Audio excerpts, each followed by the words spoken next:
Hey people, I welcome you back to Caroline's Online Academy for another video. In this series of videos, you're learning the various concepts involved in accounting for share capital, and we're almost at the fag end of this chapter now. We only have two concepts that we have to learn more. One is reissue of shares, and the other is issue of shares for consideration other than cash. After that, we have a little bit of theory coming up. On the topic employee stock option plan and split equity shares, and that should be it. The chapter should be over. We have 4 or 5 videos on reissue of shares, so this is the first of those videos. I have a question for you. Reissue of shares. Let me first explain what that is. In the previous video, we learned about forfeiture. Previous 4 or 5 videos, we learned about forfeiture of shares. So if the shareholder defaults, the shares will be forfeited if the company's articles of association allows the company to do so. So once the company has forfeited the shares, what happens next is the company can go ahead and reissue those shares. Reissue to a different person or to an existing shareholder, not to the same person from whom the shares are forfeited, obviously, but to reissue in the sense we are issuing the shares I mean, you originally issued the shares first, and then we forfeited the shares from that shareholder because he defaulted, and then we are again issuing it to someone else, right? That is why it is called as reissue. Now, reissue of shares can be done. Just give me a second. Where is it?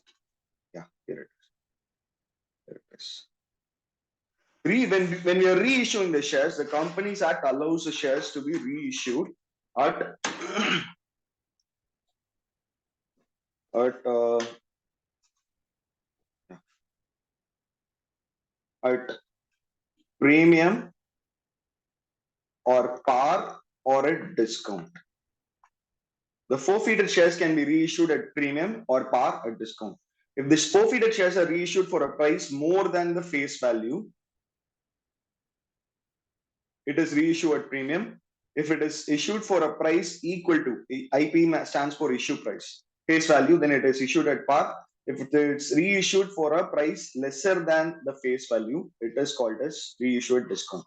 Now, what is the maximum discount that you can give? Maximum discount. As you already learned in forfeiture, there is something called as profit on forfeiture. Am I right or not, my dear children? The profit on forfeiture is the amount credited to share forfeiture account when the shares are forfeited. When the shares are forfeited, the journal entry is what? Share capital account debit to share forfeiture calls in arrears. Now, share forfeiture is credited with the amount. And what is that amount? That is the amount paid up on the shares forfeited. So you originally assume A was the original shareholder from whom you forfeited the shares. A would have paid certain amount, right? That amount paid by A is the profit on forfeiture. Now, this profit on forfeiture, the entire profit on forfeiture can be given as the discount. That is the maximum discount you can give.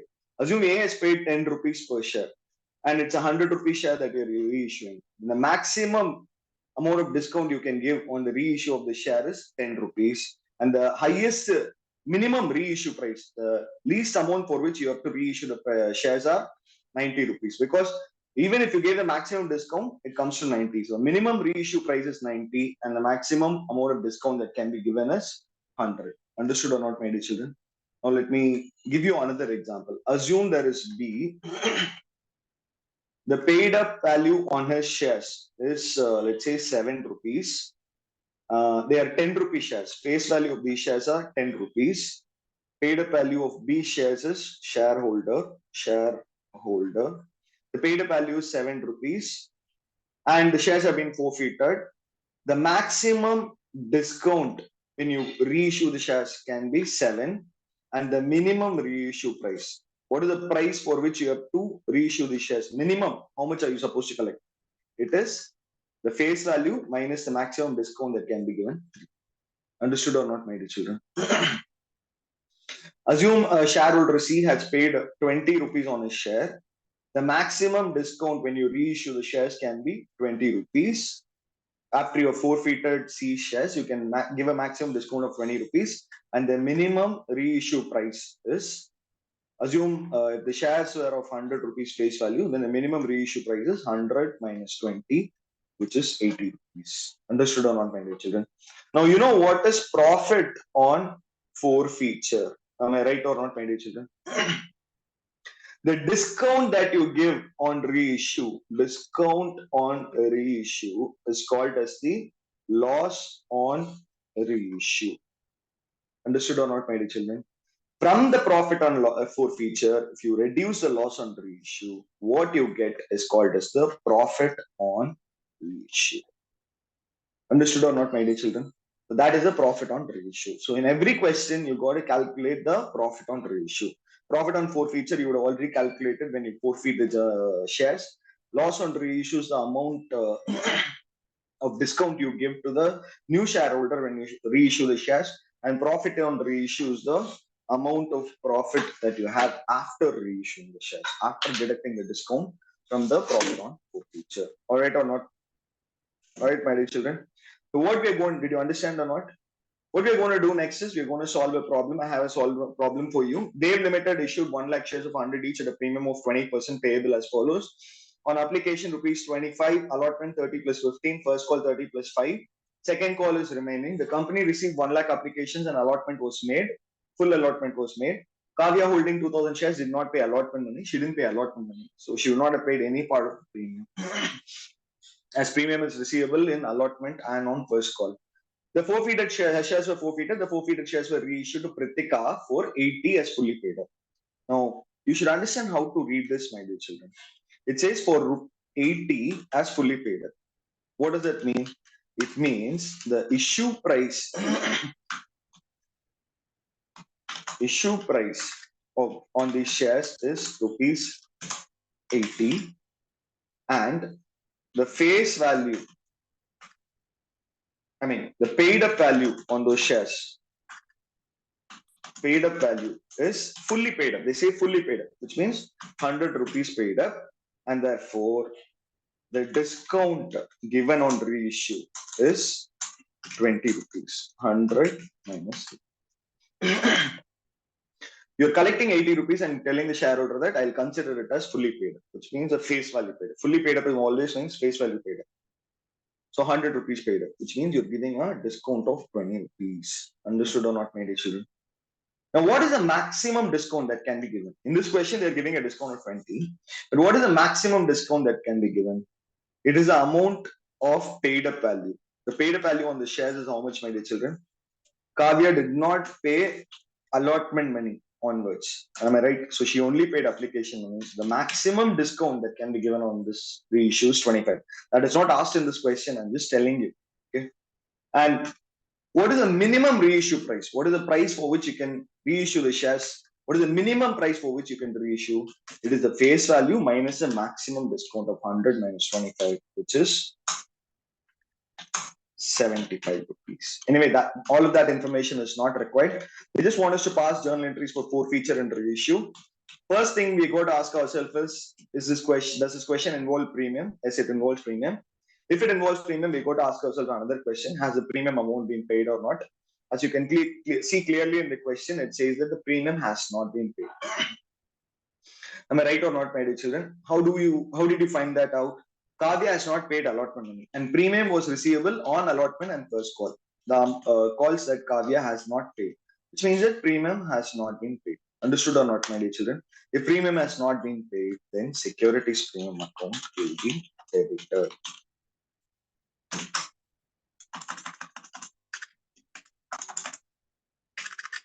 And share capital will be debited for forfeiture. To share forfeiture account.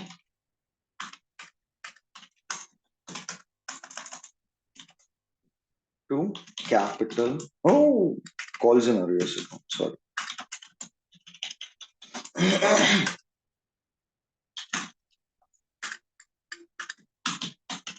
Kavya's shares forfeited. All right, what is the amount for which you got to debit securities premium? It is a premium that was called up multiplied by the number of shares forfeited. So that is 20 into 2000, which is 40,000. Share capital will be debited with the capital portion called up into number of shares forfeited, that is 100 into 2,000, which is 2 lakh. Share forfeiture will be credited with the paid up value. In this question, Kavya has only paid the application money. She has not paid anything up beyond that. That is only 25 rupees of application. So 25 into 2,000, 50,000. Calls in arrears can be the balancing figure or the amount unpaid. The amount unpaid is what, my dear children? The issue price of the share is 120. Out of that, 25 has been paid by Kavya. So the amount unpaid is 95.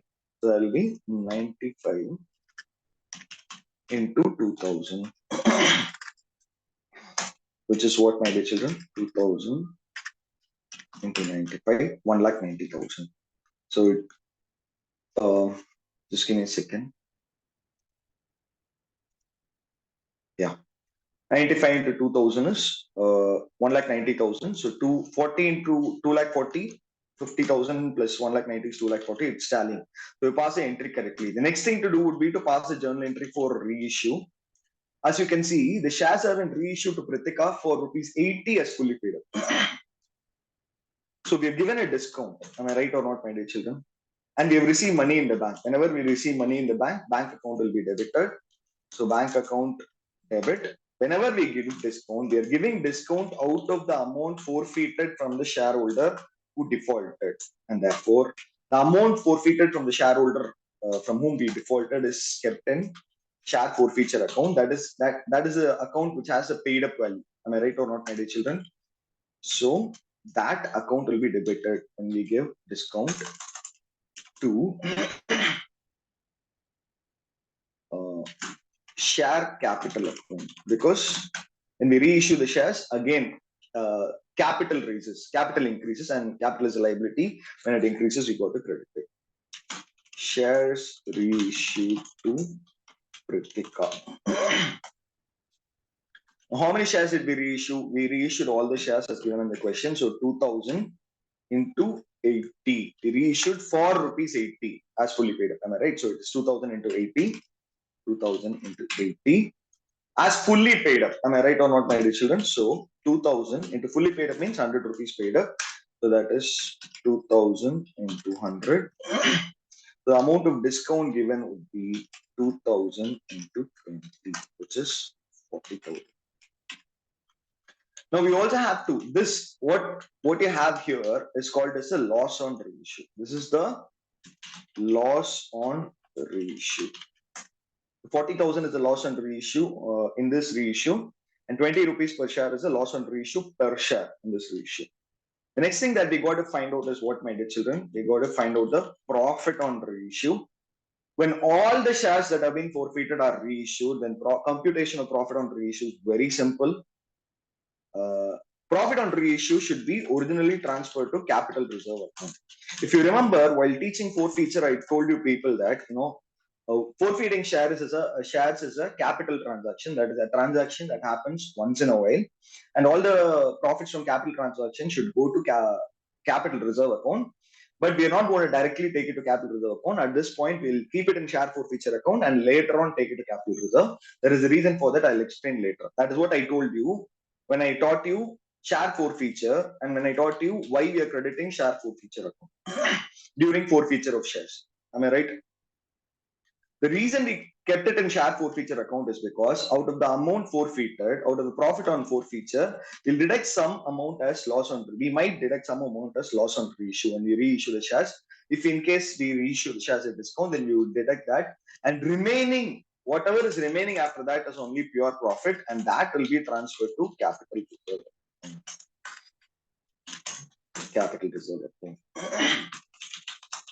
Profit on reissue. Am I right or not, my dear children? How much will be transferred? When all the shares have been reissued, it's very simple. It is the profit on forfeiture that you credited on forfeiture entry minus the loss on reissue that you debited in reissue entry. And that will be your profit on reissue. So the total profit on reissue, my dear children, in this question is 10,000. And the profit on reissue per share is 10,000 divided by the total number of shares reissued, which is 2,000, and that will give you 5 rupees per share. Is it 5? 10,000 divided by 2,000. Oh my god. 10,000 divided by 2,000. 5 rupees per share. Understood or not, my dear children? It's as simple as that, my dear children. With that, we've come to the end of the most basic reissue problem. Sometimes the most basic problems asked in exam, and people might sometimes get that also wrong. I don't want you people to get it wrong. I hope you got it right. And I'll see you in another video with more reissue problems. With when the shares are reissued at premium and with different variations like that. Until then, it's goodbye from me. Please do like, share, and subscribe to this channel. Comment your views on how you find this content, and also if you have any help, if you need any help with any problems or questions or concepts, do let us know. Until I see you next time, you people take care, have fun, and bye.